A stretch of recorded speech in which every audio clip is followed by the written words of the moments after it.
Hello, this is a prepaid collect call from Charlie. an incarcerated individual at the Leon County Jail. This call is not private. It will be recorded and may be monitored. If you believe this should be a private call, please hang up and follow facility instructions to register this number as a private number. To accept charges and consent to this recorded call, press 1. To refuse, thank you for using Securus. You may start the conversation now. Hi, Charlie. Hey, Dad. How are you? Pretty good.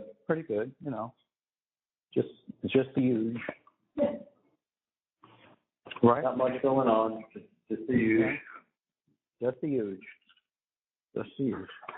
That's all. You know, gotta look at the huge. If people ever complain about the stress of practicing dentistry, they got no idea. That's right. You know how many people you talk to and they're like, oh, it's so stressful, dentistry. It's like, no. Yeah, you worry about the stress that if the procedure doesn't go right, automatically you get sued. You know, and you get sued for free because you have someone who says, oh, No, I was saying that it's there's other things in life more stressful than dentistry.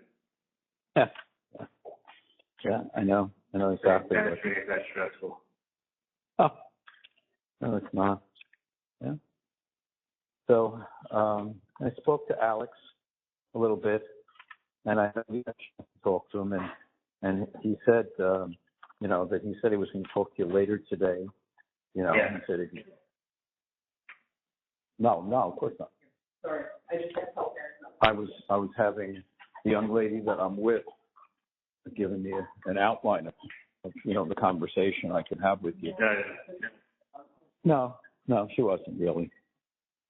So anyway, that's a situation. Taking care of a lot of stuff, getting stuff, just organized. He's got friends in good places.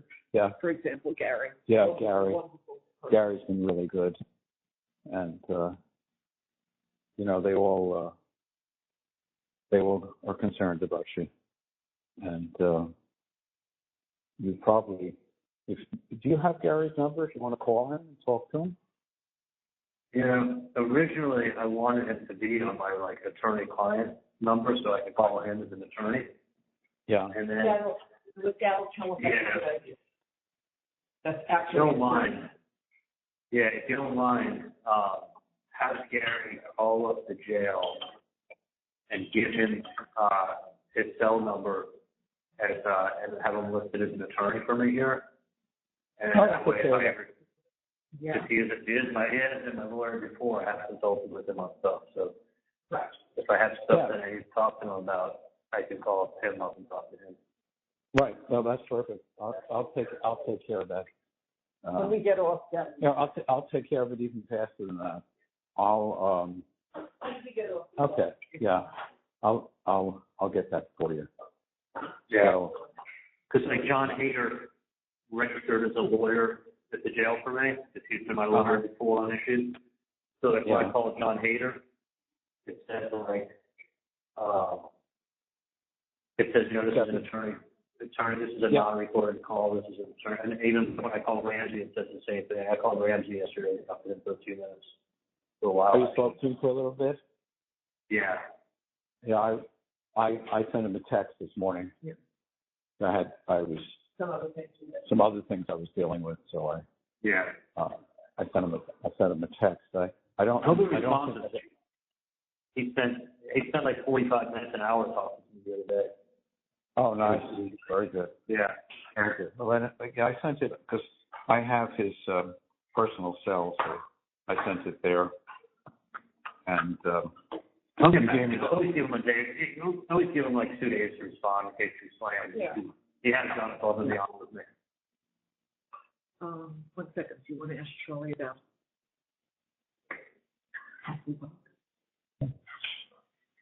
Oh, yeah.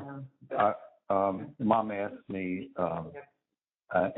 anything about Hasselbach that you want me to take care of, or you just want me to take care of it?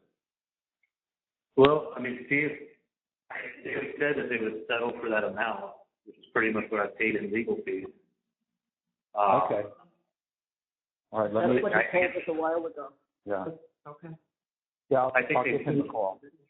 Yeah, I think they still owed me that 500. You know, but I wouldn't obviously get any more because of how the case just went. All right. Today. Let me. Just wanted to know if it was okay with you if Dad called. Yeah. That's all I wanted to know. Yeah. Yeah. Okay. I talked to him. That's crazy. That case was supposed to be the first week of December. Yeah. Yeah. Yeah, we have that all worked out. Yeah. He had called me about that too. And he had said, I said, yeah, it should be, it's okay. And he said, he'll probably get an extension anyway, he said. So, yeah. All right, so that's at least I'll probably get back what I paid in legal fees. Yeah. Yeah.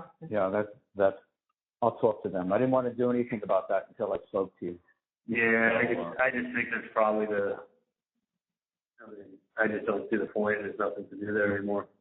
The crazy, something crazy is that week I got arrested on Thursday. We were in negotiation and it was going to be settled on Friday. We were already in a bracket.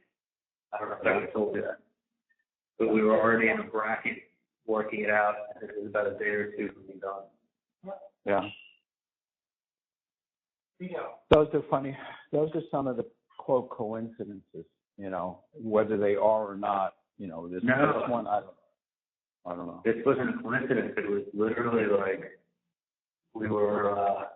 It was getting done. I mean, that was my conversation on Tuesday. It was that by Friday we didn't have a real number, probably around 1.15, 1.8, and it was going to be either that or go to trial. That was a day or two away.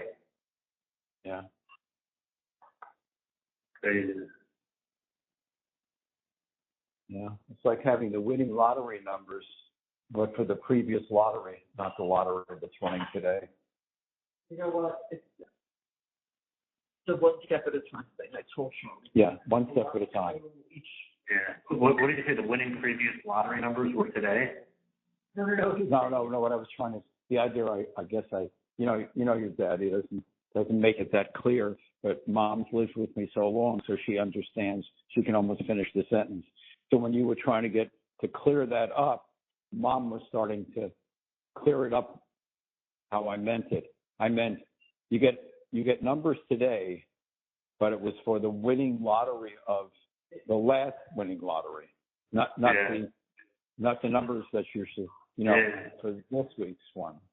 That's the kind of thing. Anyway, here goes to Mom. Yeah, hold on a second. Dad's got some stuff he's got to finish up before his paperwork comes in. So, yeah, that's.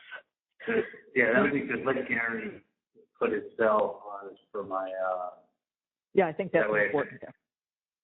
For my contact list. But let him put it on as my attorney, because he's my attorney before. Right. We'll do that. No. Yeah, I guess just settle it with Berkshire. Yeah. You want to know something crazy? I can tell you lots of things crazy, but my buddy John Cook, when I was telling him how much I was spending on paying my attorneys for my disability stuff and all that stuff, he would say to me, he goes, "You're crazy." He goes, "You need to be buying Bitcoin." He's like, "There's so many great investments out there." I said, "Well, what's one stock I should buy?" He's like, "Tesla." He's like, "This is August, September of 2019. Tesla was like $270 a share." And he's like, "Look, instead of going after your disability people with all that money," he said, "you need to be buying Tesla. You need to be buying Bitcoin." He's like, "Screw this," because you can make so much money out there. There's so much opportunity. He's like, "I'm like, no, I paid all the money for my policy. I paid 20 years of premiums. And I spent another $500,000 suing them." And I'm like, "No, they owe me the money. My back's fucked up." He said, "Just forget it, man. Forget it. Just buy Tesla, buy Bitcoin." Thinking like, I'm tired of following people's advice. And then you go, and I'm like, oh my God. Like and that's all he did. He's like, that's one. He's just like too big investment. Yeah. I know. He's given me a lot of good advice through the years that I haven't followed. Things like Jesus, John Cook, too. Then there's the other issue. Did you ask Charlie about what's going on with the Nelnet? The Nelnet loan. Oh, yeah. No, I don't know. Yeah. I have to find out what to do about that because how much does he still owe? $70,000. Just going to come after me if I don't pay it. Well, that's the point. That's the point. I mean, the over $800 a month is still coming out of your. You were so smart. Charlie, you were so smart. I remember when you said to me, "It's crazy not to take the loan out. It's 1.5%." Yeah, no. And the thing is, if you pay every single month, they knock another point off of your percentage, or it's 27 years instead of 30-year payment. They not like if you don't miss a payment for 5 years, they drop it down another percentage point. So it went from 299 to 199. That was when you were building the office. Yeah. Yeah. And I was like, no, I'll take out the loans, use money for the office or something. Fine. I'll back up my loans. So, I'll talk to Dan. I can talk to Dan about that if you want to talk about finances now. Probably. So, well, I just want to get it done right because I don't want whatever you have to be attached in any way. I don't want anything held up because of something like that. So I need to see whether or not we let it go at these amounts. Yeah, maybe just let it pay out that way. 1.25. Maybe it make more sense to just let that amount come out every month, rather than just take the balance and just pay it. Right? No. I would pay $800 a month. Don't just pay $80,000 to them. I know. That's what I'm saying. Yeah, no. I thought you were talking about not. Yeah, let it just come out. That's. I mean, yeah, no, because let it just come out because the interest rate is 1.65%. Like the money. Everything's going to appreciate more than 1% a year. You need a 4% bond. That's right. So you're better off if you're getting a 4% bond than looking to pay something off that was 1%. That's like no inflation. You know what the money market is paying now, Charlie? Regular money market. Regular money market that I moved some stuff into, 5%. Right. Yeah, that's crazy. Yeah. Well, Mike was saying car loans are like 9%. It's crazy. Yeah. I would have thought, to be honest with you, when they put the home loans at 8%, car loans at 8-9%, the economy was going to crash. I guess people had saved up so much money that the people who have money are floating. That's right. That's right. I'm shocked. I'm shocked actually at the car loans. Yeah. I mean, but the industry is still, it's just amazing that like the loans went up so much. There's 2 wars going on. There's Iran, there's Russia, there's China. There's more instability in the world. Ukraine, Israel, Boston, all these wars, all over the place. We've got a nuclear submarine now offshore. Yeah, offshore outside. Yeah, and I guess it's aimed for Iran. Yeah. Can I have some water, please? Yeah. A lot going on in the world. None of it is particularly good.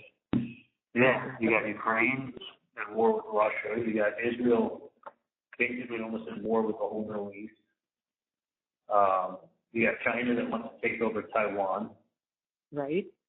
And we have a fleet of ships that is nowhere near what China has, and we're all over the place. So between Ukraine, and between Israel, and between China, got a big mess going on. Yeah, and then you got Iran who's now attacking U.S. soldiers with like drone attacks. That's what I just heard on the news that we launched an attack in Syria on like Iranian-backed troops. That's right. I mean, we just bombed Syria. Like, I mean, we got so much going on. There's no way if China ever wanted to take over Taiwan, now's the time to do it. And they know it too. Because how much can we deal with at one time? Yeah. Not as much as we're taking on now. No, it's becoming more and more. And Ukraine is slowing down and Israel's starting up. Yeah. But they're smart. They're smart at bombing Syria because it's kind of telling them, like, we're not afraid to jump in. Yeah, no, they're not. Sending a message that, like, okay, we're not afraid to use the military again. Unfortunately, from what I've been reading and listening to, our military has not kept up with what we should have. It's a little behind the times and has not produced as much as we should have in years. So, we are a superpower in a lot of ways, but in some ways we're not. So yeah, I'm sure they've been ramping stuff up for the last year. Where we get a lot of the supplies to make the weapons. China. Take one guess. There you go. China. Yeah, but listen, we're also like the largest importer of Chinese goods. So if the United States stopped importing stuff from China, they'd be yeah. Like if you look at how much of the gross domestic product of China is exported to the U.S., I'm sure it's a decent number. It's enough that it would crash their economy and crash our economy. Yep. And I think the people in charge of both sides of that can basically screw each other over. Yeah. It would not be good. It's just a mess. I mean, every time I haven't looked at much news. I think actually last night was the first time we put. We heard the debate because the debate. Oh, because of the debate. It was Charlie, the debate was here at the Adrian Art Center. The Republicans. All the roads were blocked. That didn't matter to us. We weren't out there, but all the roads were blocked. Yeah. And 95, the traffic was at a standstill. The cross bridges were closed, and Trump was in Hialeah. Well, he does his own thing. All the other candidates were at the Adrian Art Center. Trump was at. He's doing a rally. He was in Hialeah doing a rally. He did a big rally, and I bet he got more press coverage. Well, of course. Of course. Yeah, no, he. And listen to. Have you seen this? Have you heard this guy Ramaswamy? Yeah, that was a little bit. Jesus. I mean, we listen. Ramaswamy is the one who said that Trump is the greatest. Yeah, the greatest president of all time. Yeah. I heard him say that. Yeah, but he's crazy, and he talks over everybody. He's rude as can be, and they can't control him. He went after the moderator yesterday. I've never seen that. Never saw that. He started to tell the moderator that. But it was done by NBC. Yeah. So it was done by, I don't know, what's his name, Lester Holt? Lester Holt. And some others. And Lester Holt asked him just a question, the same question he asked all the other candidates. And he, instead of answering the question, as they all did, he just went after him, letting him know that you have no right to be the moderator. This should have been Tucker Carlson, should be somebody who knows Republican values. I mean, he's just asking basic questions. They weren't slanted or anything. But he's a hothead. He's a real rabble-rouser. He went after Nikki Haley's daughter. Oh, my God. The one thing do when you're doing this is you don't go after children. You want to go after other candidates. Go ahead. So they were talking about TikTok and China and the effect that that's having on a lot of people and all the, right now, especially because of what's going on in Israel, all the anti-Semitic stuff that's been disseminated on TikTok. And so Nikki Haley's complaining about it. All of the candidates said it's horrible. And so Ramaswamy says, your daughter uses TikTok, doesn't she?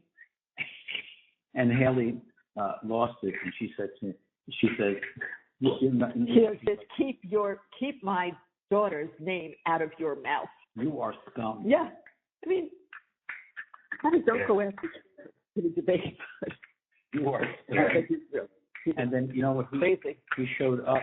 I saw the end of the debate because he had his wife there, and they have. And he had another family member there, so he was doing that. Yeah, the family. And now he's and then he goes after the child. In any case, it was the first actual TV that we've seen, and it was pretty shocking. But it was interesting that they held it down here, and that Trump, he does that all the time. He does his own little rallies wherever, but he doesn't show up on a debate stage.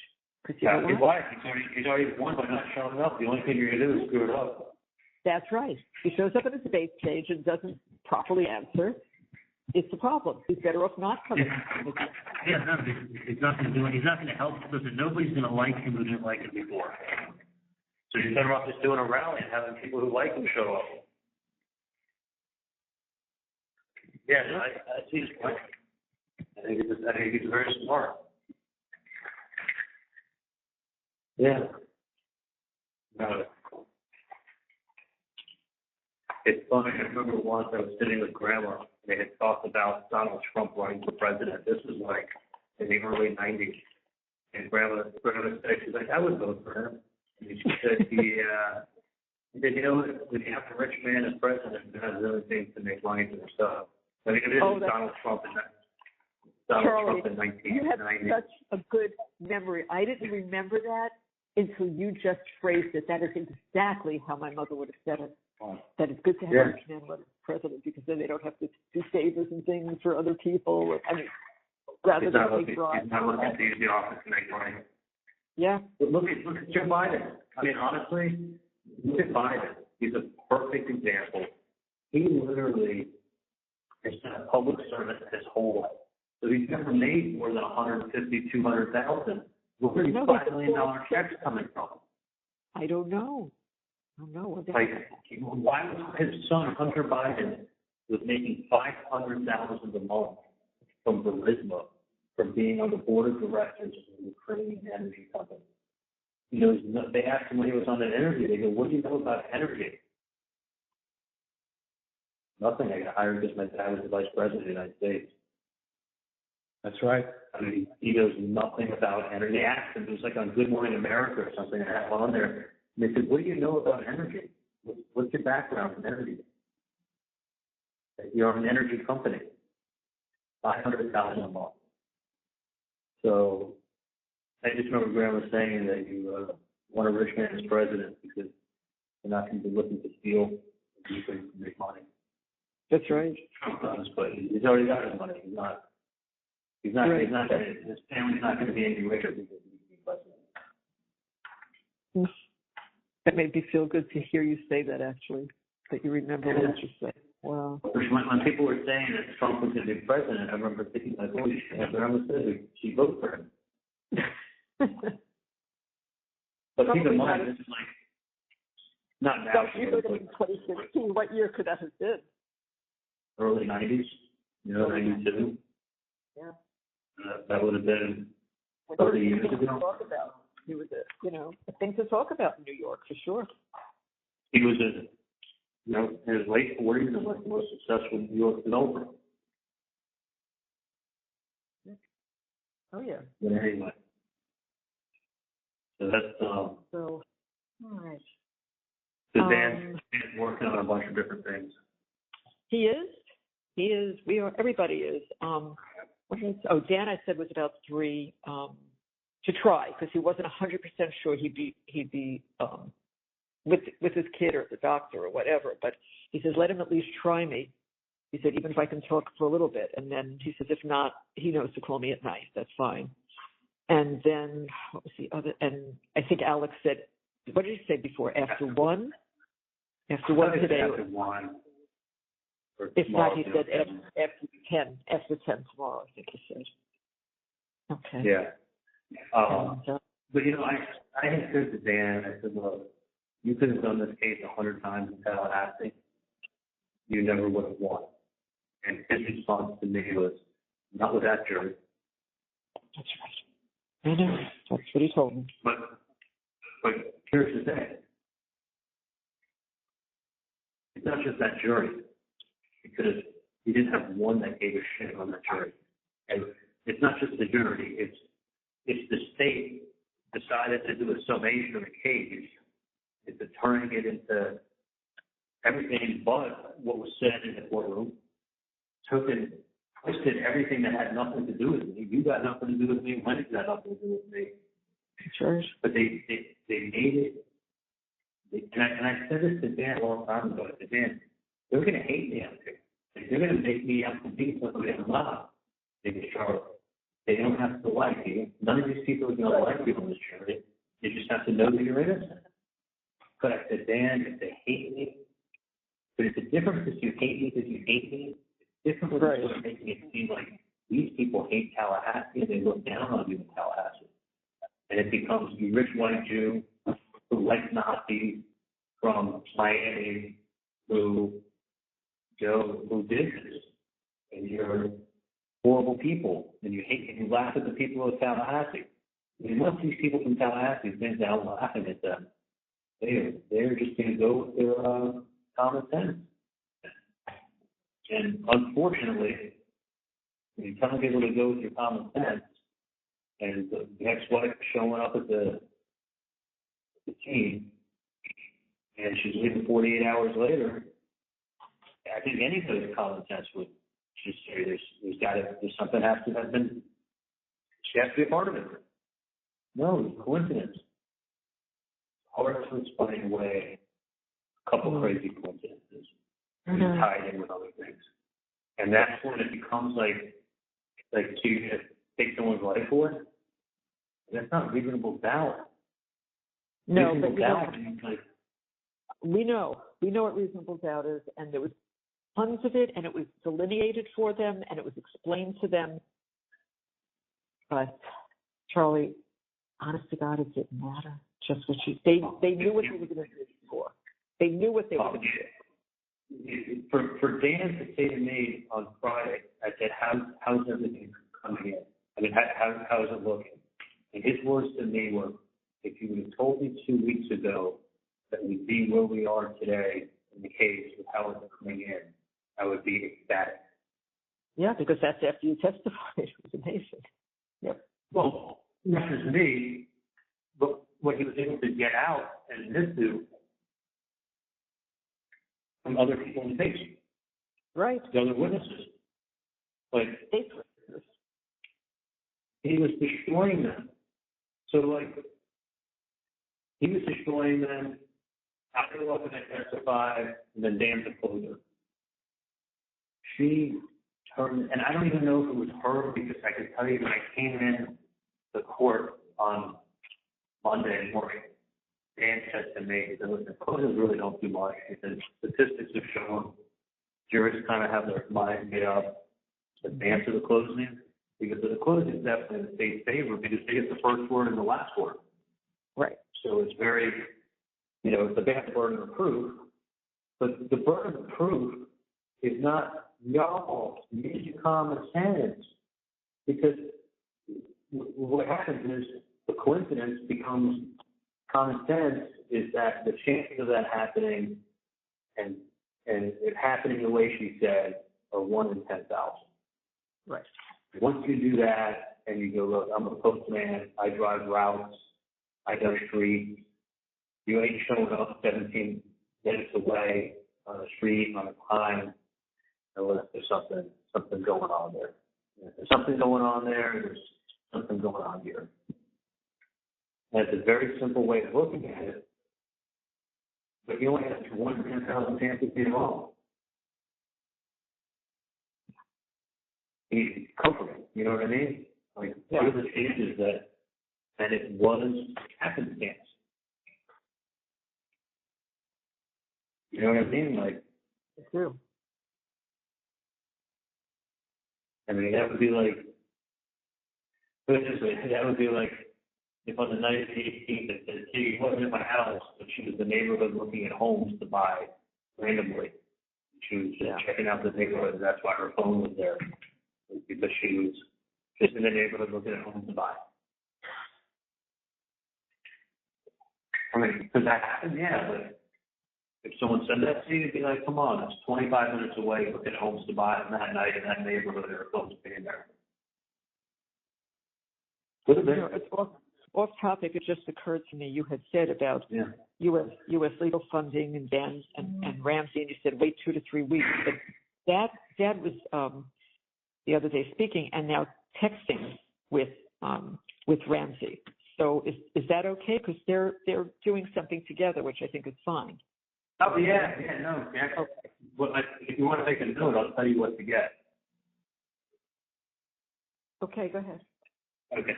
What we need to get is copies of the fraudulent checks. Hold on. Wait. Ryan. Copies of. Okay. The fraudulent checks that I was writing to people who don't really exist in your life.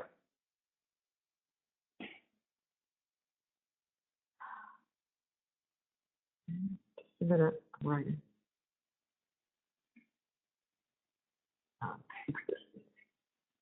Okay, got it. So like, okay, so let me give you an example, like the name Donald Nickens or Brianna Johnson. There are these names there. Yeah, I am. I'm Brianna Johnson. Yeah. Nicholas Milano. Nicholas. Does he have this information or no? Yeah, Okay. he does. Okay. So I'll just give you a couple of names on this. Yeah. This is Kyle Kozlowski. Kyle was the first name. Kyle Kozlowski. Okay. Very similar to a name in stuff. Yeah. Do you need copies of the front and backs of those checks? With all the checks, here's a list. There's about 12 people. The 12 or 13 checks about that were actually just made up names. Yeah. That's the first thing. Okay. The second thing that we need to get is there were 13 checks written by Berman. So keep that as item number 1. Okay, got it. 1. Item number 2 Yeah. is there was 13 checks Yeah. for $63,000 and change that was written from Berman Law Firm to Ryan Fitzpatrick. And he was doing that to settle the cases on which that the company had liens. So wait. Okay, got it. That's number 2. That's it. So the money going out was being written to people that don't exist in real life, and he was cashing the checks by somebody in the bank or wherever it was being cashed. We'll have to check. They'll have copies of it wherever it was cashed. That's number 1. Number 2, we're going to probably have to sue the Berman to be able to get the copies of the checks that they were, to get the copies of the checks that they were writing to Ryan. Ryan sent the Bermans an email that said all bank accounts have been closed. Please make all future checks out to Ryan Fitzpatrick, and I'll come by the office and pick it up. And Ramsey has that email, right? He has that email and everything. Unfortunately, when Ryan testified, you can't produce collateral stuff from another case. So, like, we couldn't show the checks that were written to Ryan from the Bermans and say, why are you cashing checks? Because it's a separate issue, rules of evidence. So even though he was doing that, we couldn't bring that in. Got it. I didn't realize that. I wondered. Okay. Yeah, no, there was so much that we had. You can't bring any of it in. It's a separate issue. You can't bring in separate unrelated issues. So, yeah. But the money going out is institutional fraud. The money coming in is corporate embezzlement. So what happened was it was probably about, if the case is paid out fully, they were probably worth over $500,000 what was owed the company. Except he was letting them pay pennies on the dollar and write the checks in. That would be like Erica working at Dad's office, and then when a patient owes $1,000, they write me a check for $30 to Erica Johnson. The theft is not $30. The theft is actually $1,000. That's what we're doing. So even though he stole $63,000, it was actually $500,000 in theft. That's what was owed the company.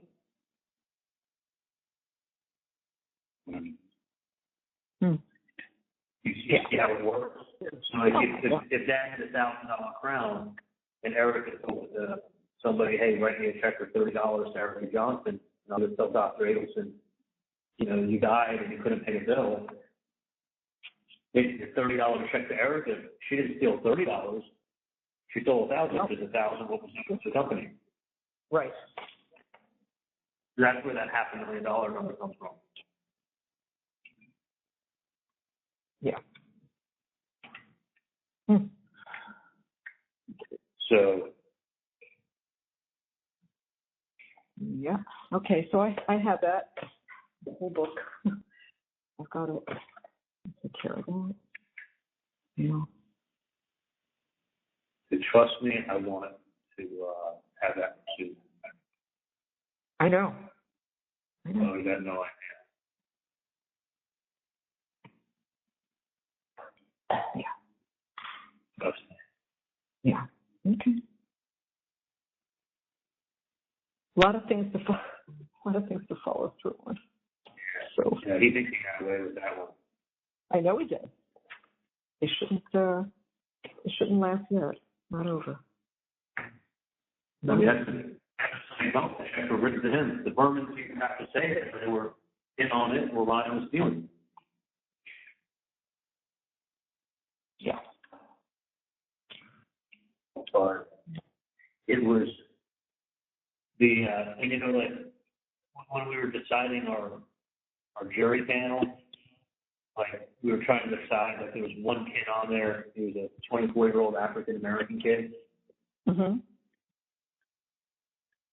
His dad was a sheriff's officer in Jacksonville. So it's like, like I said, we had 5 people in our panel who had law enforcement in their family. 3 that either they or their wife worked at Florida State.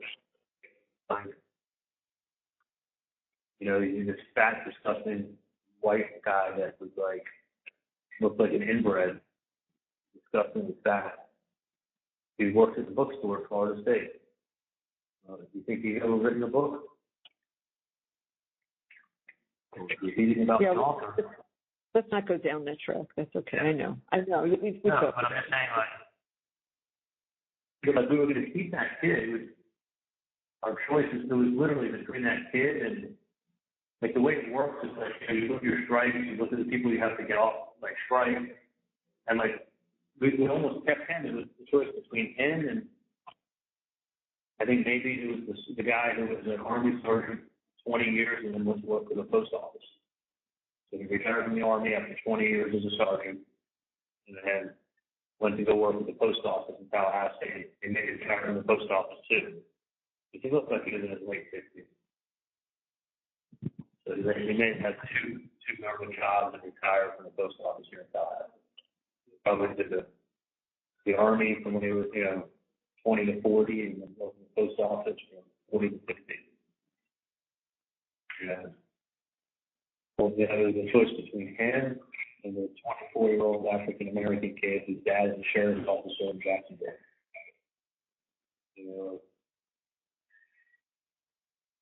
How much does that kid have in common or can relate to me? Probably really little. He probably would have gone with whatever everybody else was saying.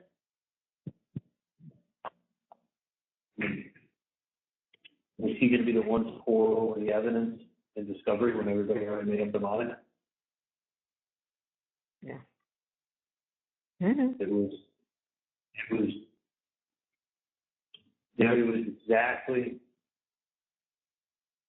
exactly what I thought it would be when I was living in South Florida. And I said, and it's funny, I mean, I hadn't even spent really time up there. It was just my gut from everything and the feelings I got from people that, like, this was going to be an absolute circus.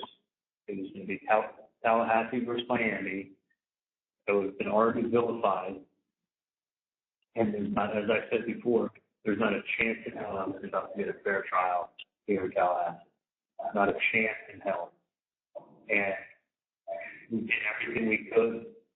You know, we brought in the best consultants. Well, I don't need the best consultants to tell me the 911 operator's hand shouldn't be on my jury. You know, I don't need the best consultant to tell me that the person who's listened to all 6 parts of the podcast is probably not really going to be that fair. Like, these are people who are telling me they can be fair. Why are they saying that? They're lying to get on the jury. Like, blatantly lying. You know, but if they're blatantly lying, you can't prove it, they're going to be in the pool. If you want to get them off, you got to get one of your exes. Yeah. Like, it was completely unwinnable. Completely unwinnable, because for Dan to have the case come in better than he would have expected. Right. And on Friday they say I'm ecstatic for where we're at. Like, I mean, I talked to him on Saturday. You know, he did very little work. He slept a lot. He caught up on his sleep. Right. He's like, look, I'm just recharging my batteries. He definitely worked for a while on Saturday, but it wasn't like he cranked it out on Saturday. He was like, listen, get some rest. He's like, I'm going to rest up today. He's like, I slept in. He's like, I needed to sleep after the exhausting trial so far. The schedule we're keeping. He's like, I really didn't do a whole lot. And then Sunday, he's like, I'm going to be, you know, cranking it out. And like, he was like on a regimen that was like, you know, he typically, like, I may wake up at, go to sleep early and wake up at 3 in the morning and start working again. Maybe I'll probably do that. So I said, don't call me after 9. So he was like in his zone. He was locked in, and he's a closer. But nothing mattered. Nothing mattered.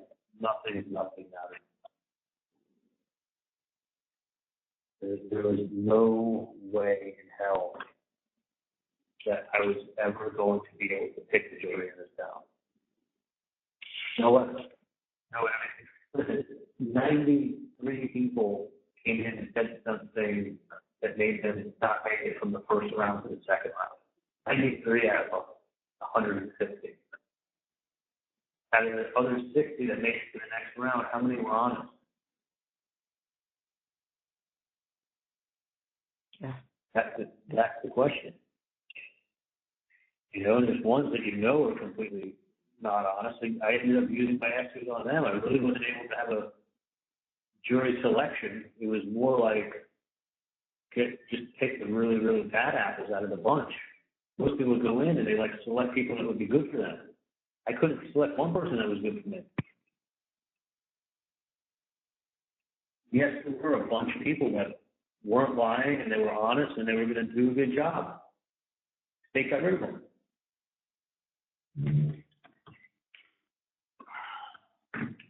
You know, if you hear me? Oh yeah, I hear you fine.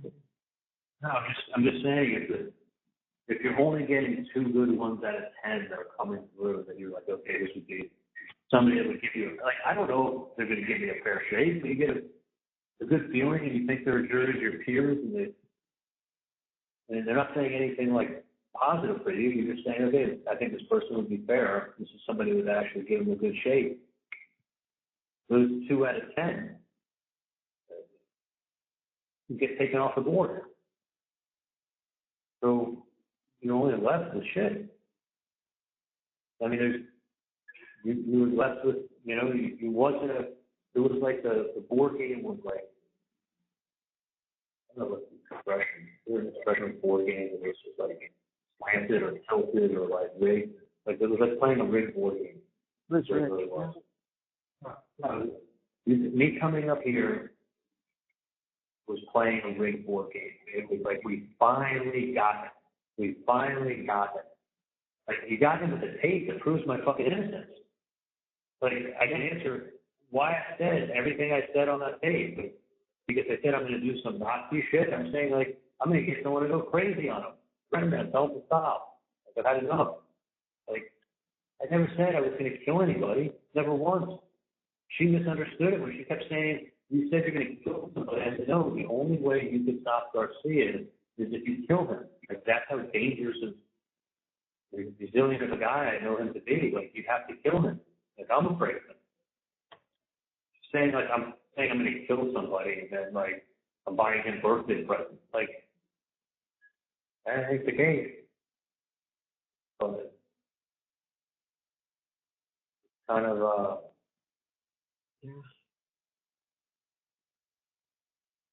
unbelievable. Like, it's what's unbelievable is exactly what I thought it would be. I know. Like, it was like playing a rigged board game. You know, the 2 out of 10 that were good were taken off the board. And then what we were left with, you sure as hell don't need a jury consultant. If you're only, the point is that if you're only getting 2 out of 10 good ones, and whatever good ones you get are then taken off the board, what's the consultant? I mean, you can only work with the ingredients you have to cook with. Yeah, that's right. And if you're getting 2 good apples out of the bunch, and the state gets to take those 2 good apples off the table, and you get 8 bad apples, you sit down at a board game with a bunch of bad apples. It's simple math.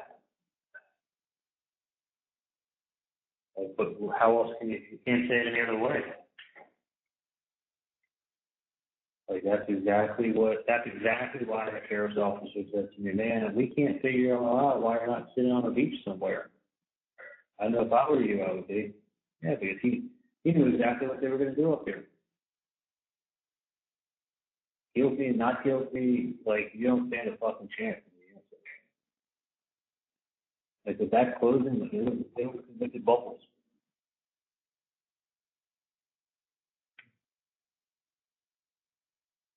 Yeah. They were, Dan and Kappelman were not fighting on an equal plane. They were not. No, I mean, jury's sitting there eating out of her hand. And listen, when she's able to take emails, when she's able to take text messages and highlight it and spoon feed it to them, like, that has nothing to do with what happened. I know. But I will say the fact that Wendy showed up driving down Prescott an hour later, y'all use common sense. Like, I hate to say it, but if someone said that to me and I was buying what she's selling, that looks really incriminating for circumstantial evidence. Like, you can't, and she was there.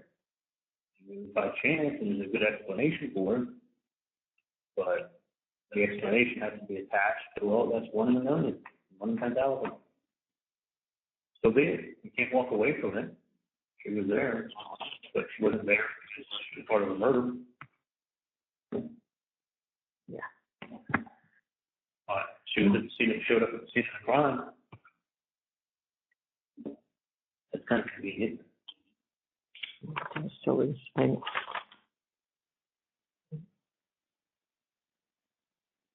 Dad there? Yeah, Dad's right here at the end. Actually, we're speaking on our phone. Miles Hellman was just leaving a message, so I think Dad's going to use his phone and just call Miles back. It's not a call. I just can't do that right now. Yeah. You're calling Miles, honey? Yeah, I told Charlie. I'm going to Give him a call back.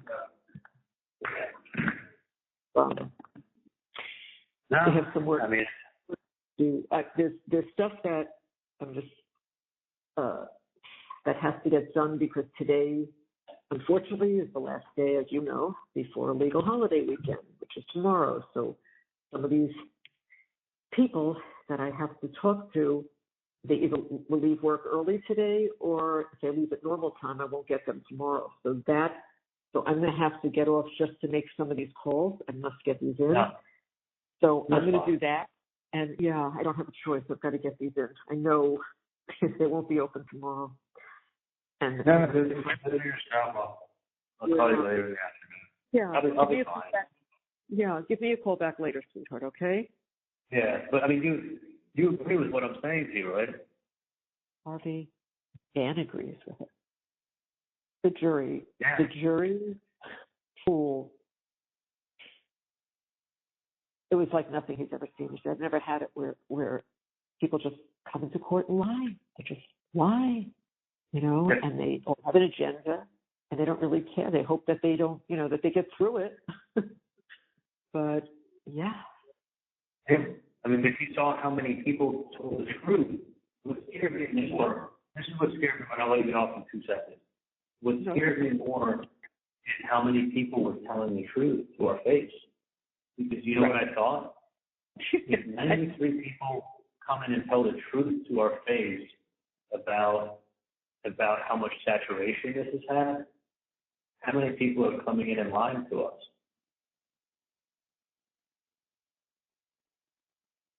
Yeah. How many people, if we had 92 come in and tell us we had some kid that we thought was going to be pretty good.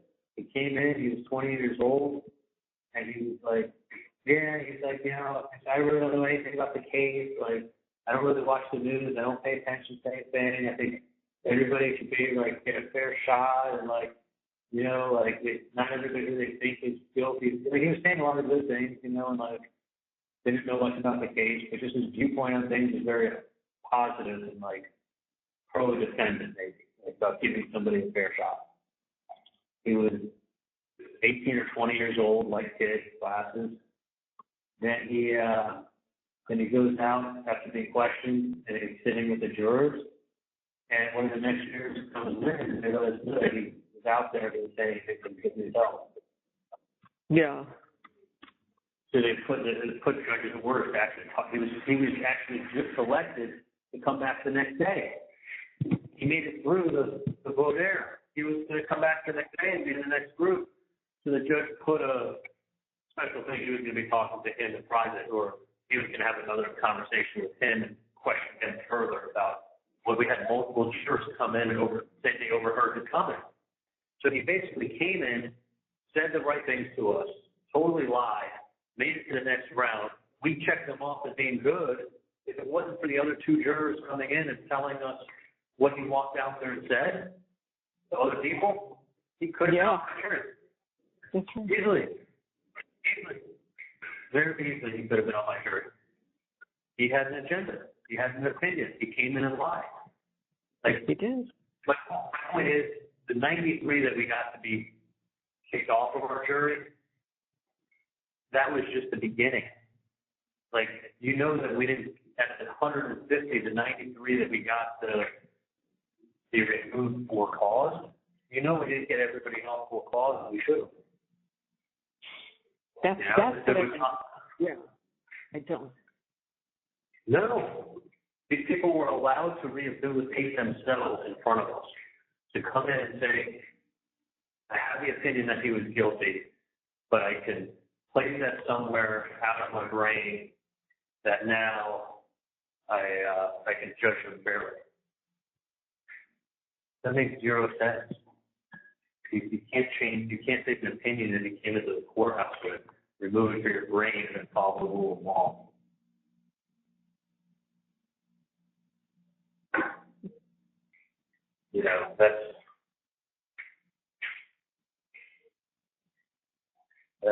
I guess that's what we're going to be working on, right? Yeah. I mean, look, with it, there's only a few reasons that you're allowed to appeal.